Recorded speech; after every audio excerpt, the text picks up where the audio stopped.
I want to start with you then in Washington, Kevin, and what we can expect today in terms of events and what the White House is hoping to achieve with this visit. Yeah, and I'll just start with the atmospherics, which you touch on slightly. This is really a state visit in everything but name. Of course, the head of state of Saudi Arabia is the 89-year-old King Salman. Mohammed bin Salman is the crown prince and certainly the day-to-day leader of that country. And you do see the White House taking the diplomatic trappings to really a level that we have not seen so far in this administration. So you've heard the bands warming up on the South Lawn this morning. There'll be a cannon salute this evening, a black tie dinner that in any other circumstance would be called a state dinner. And this is really kind of a return to the diplomatic fold for Prince bin Salman after a number of years sort of out in the cold when it comes to diplomacy and the United States. You know, his last time here was in 2018. That same year was the year that Jamal Khashoggi, the Saudi dissident journalist, was killed at a Saudi diplomatic compound in Turkey, and the American CIA assessed that Prince Mohammed bin Salman was responsible for that. He has denied all responsibility, but it did lead to a period essentially where he was not welcome in Washington. But even in the Biden administration, you began to see that thawing somewhat. When President Biden went to Saudi Arabia, he fist bumped the crown prince. He was attempting to get Saudi Arabia to turn on the oil. It was mostly unsuccessful.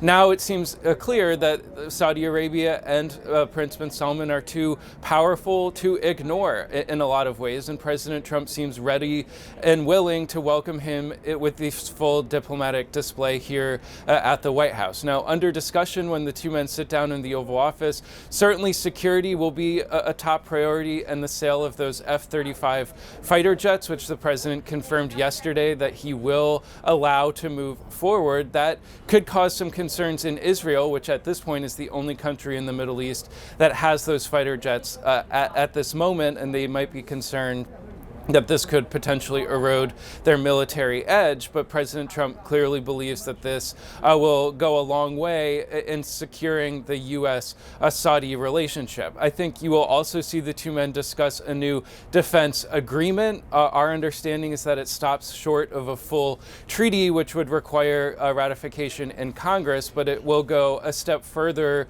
in sort of solidifying the security ties between Washington and Riyadh.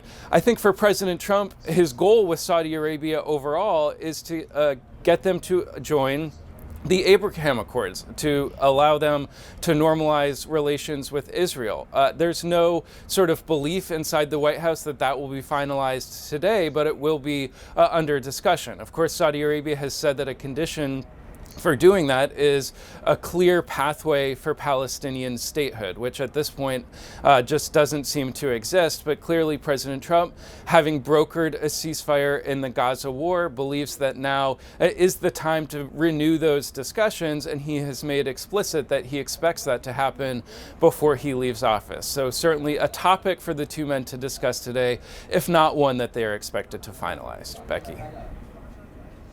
Good to have you, Kevin. Thank you. And back to you as we move through the next couple of hours. Earlier, I spoke with Ali Shahabi, an author and expert commentator on Saudi affairs, on the issue of normalization with Israel and other key issues that are likely to be discussed and agreed on today ahead of the Crown Prince's visit. He wrote in an op-ed for the Washington Post that, quote, MBS, the Crown Prince Mohammed bin Salman, often known as MBS, has been clear. Normalization with Israel can only succeed if tied to real progress towards a Palestinian state. Well, I asked him what real progress will look like or should look like as far as the kingdom is concerned. Have a listen. Real progress will be defined as, entering phase 2 of the Gaza Accords, bringing in an international force, a full Israeli withdrawal from Gaza, and sort of concrete steps taken towards recognizing a Palestinian state and putting in place the machinery to move towards that objective. Would you describe the Crown Prince's steadfastness on this Palestinian issue and it being too early to announce normalization at this point? Would you put that down as creating friction with Donald Trump at this point or not? Look, Donald Trump, when he was in Riyadh last time, and even stated it publicly to the prince, he said, "I know you will do it on your own time." So he understands that the kingdom has its regional and domestic political considerations. The president, will say what he wants to say sometimes, but I think deep down he understands that there has to be concrete, irreversible steps in that regard.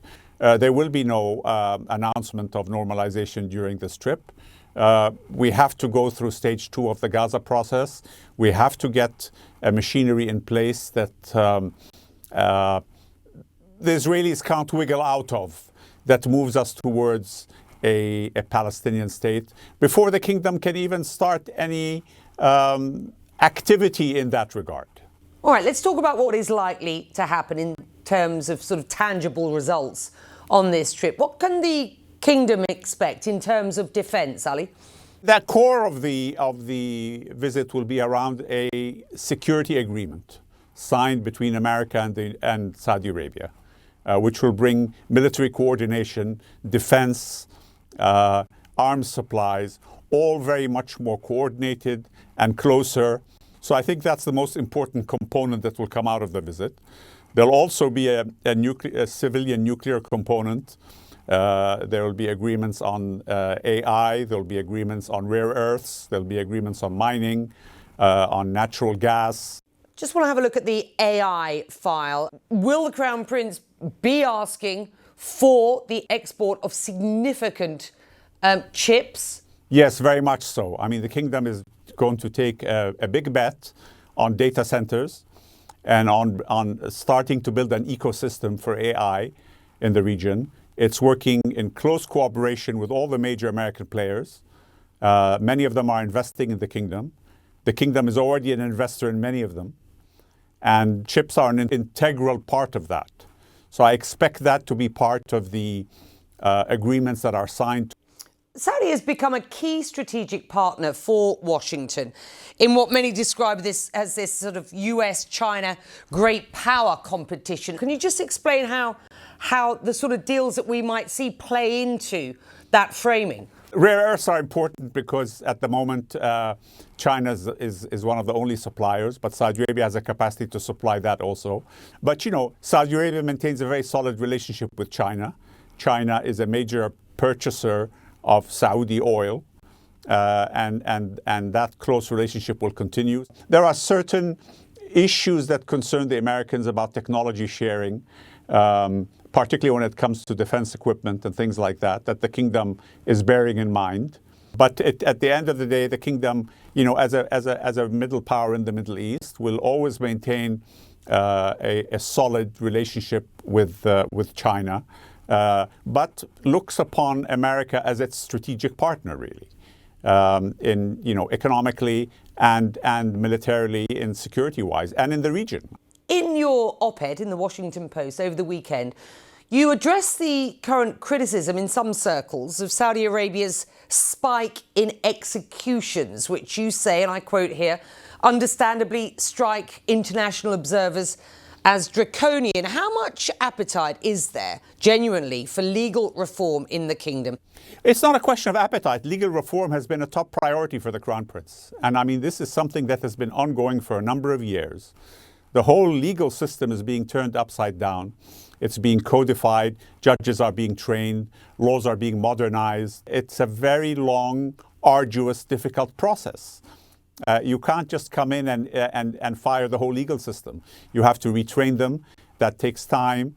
You have to reconcile Sharia law with more modern legal concepts. Now, there are ideological differences, of course. There are people who are against capital punishment.